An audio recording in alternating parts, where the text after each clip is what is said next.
ఆదికాండం 3వ అధ్యాయం. దేవుడైన యెహోవా చేసిన సమస్త భూజంతువులలో సర్పము యుక్తిగలదై ఉండెను. అది ఆ స్త్రీతో, ఇది నిజమా? ఈ తోట చెట్లలో దేని ఫలములనైనను మీరు తినకూడదని దేవుడు చెప్పేనా అని అడిగెను. అందుకు స్త్రీ, ఈ తోట చెట్ల ఫలములను మేము తినవచ్చును.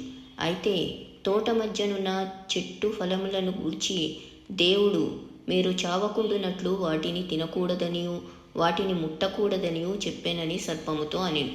అందుకు సర్పము, మీరు చావనే చావరు.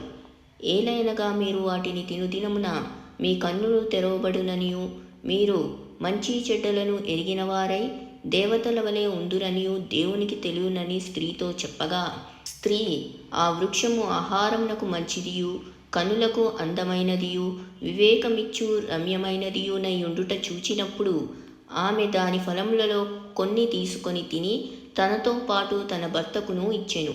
అతను కూడా తినెను. అప్పుడు వారిద్దరి కన్నులు తెరవబడెను. వారు తాము దిగంబరులమని తెలుసుకొని అంజూరపు ఆకులు కుట్టి తమకు కచ్చడములను చేసుకొనిరి.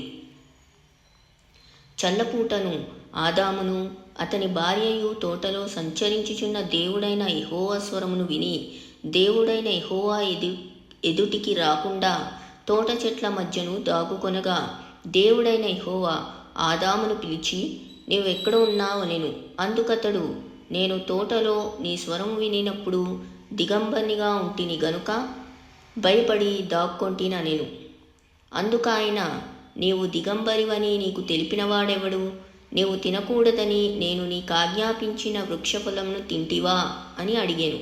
అందుకు ఆదాము, నాతో నుండుటకు నీవు నాకిచ్చిన ఈ స్త్రీయే ఆ వృక్షఫలములను కొని నాకియ్యగా నేను తింటిననెను. అప్పుడు దేవుడైన యెహోవా స్త్రీతో, నీవు చేసినది ఏమిటని అడుగగా, స్త్రీ, సర్పము నన్ను మోసపుచ్చినందున తింటిననెను. అందుకు దేవుడైన యెహోవా సర్పముతో, నీవు దీని చేసినందున పశువులన్నింటిలోనూ భూజంతువులన్నిటిలోనూ నీవు శపింపబడిన దానవై నీ కడుపుతో ప్రాకుచు నీవు బ్రతుకు దినములన్నీ మన్ను తిందువు.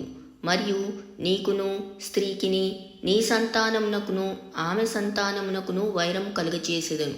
అది నిన్ను తల మీద కొట్టును, నీవు దాన్ని మడిమె మీద కొట్టుదు అని చెప్పెను. ఆయన స్త్రీతో, నీ ప్రయాసమును నీ గర్భవేదనను నేను మిక్కిలి హెచ్చించెదను. వేదనతో పిల్లలను కందువు.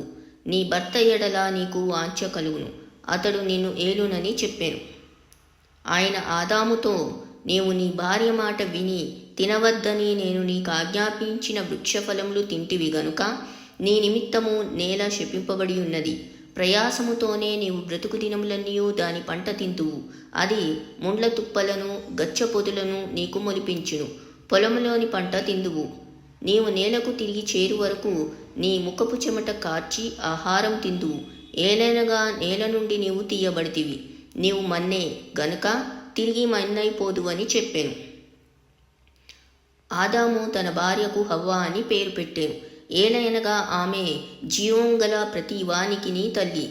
దేవుడైన యెహోవా ఆదామునకును అతని భార్యకును చర్మపు చొక్కాయలను చేయించి వారికి తొడిగించెను. అప్పుడు దేవుడైన యెహోవా, ఇదిగో, మంచి చెడ్డలను ఎరుగునట్లు ఆదాము మనలో ఒకని వంటి వాడాయను. కాబట్టి అతడు ఒకవేళ తన చేయి చాచి జీవవృక్షములను కూడా తీసుకొని తిని నిరంతరము జీవించునేమో అని దేవుడైన యెహోవా అతడు ఏ నేల నుండి తీయబడినో దాని సేద్యపరచుటకు ఏదెను తోటలో నుండి అతని పంపివేశెను. అప్పుడు ఆయన ఆదామును వెళ్ళగొట్టి ఏదెను తోటకు తూర్పు దిక్కున కెరూబులను, జీవవృక్షమునకు పోవు మార్గమున కాచుటకు ఇటూ అటూ తిరుగుచున్న ఖడ్గజ్వాలలను నిలువబెట్టెను.